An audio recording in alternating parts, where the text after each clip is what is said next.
Hi, I'm Laura Wilson and I'm currently in my final year of studying a Masters of Teaching at UWA.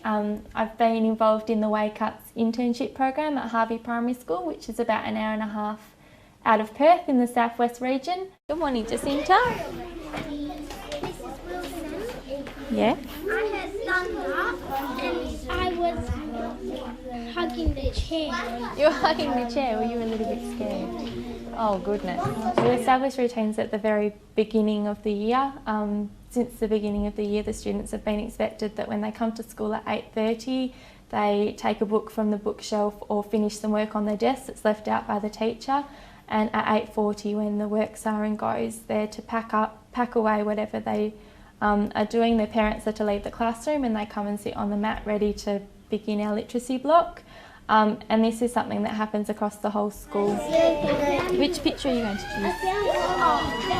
Oh dear, pack it away. Oh.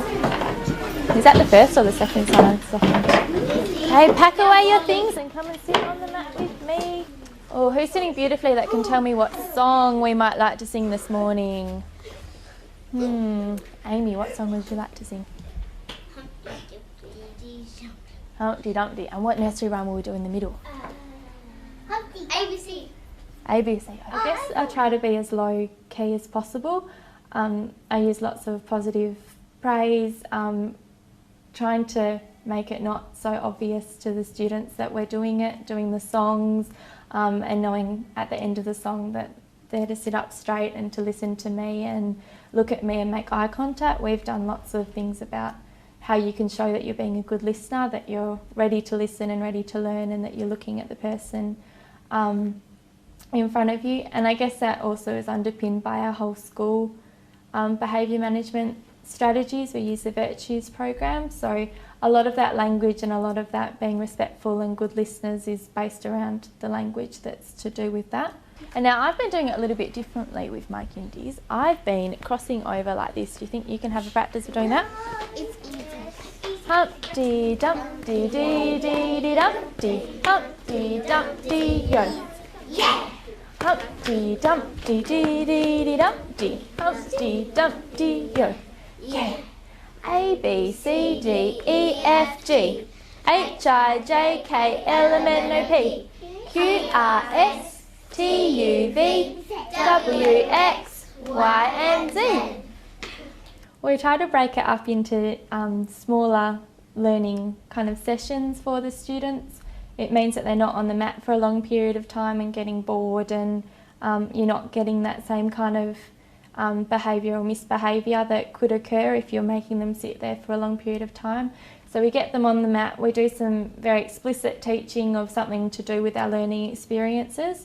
It's generally to do with what the lower ability group is covering that lesson to set them up for the most success. What does a question mark tell us?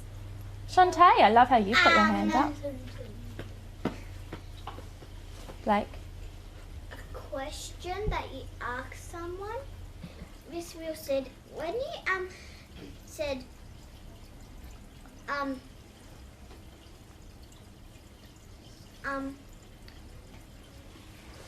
the one where you said who in the start, is like you were asking a question.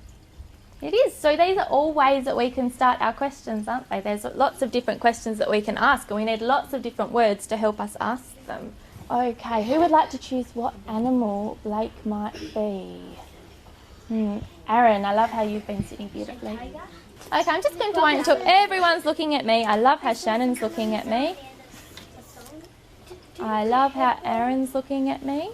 I love how Logan is looking at me. Okay, now make sure you have your listening ears on. If you are listening, put your hands on your head. Oh, I can see Aaron's listening. If you are listening, put your hands on your shoulder. If you are listening, cross your hands over.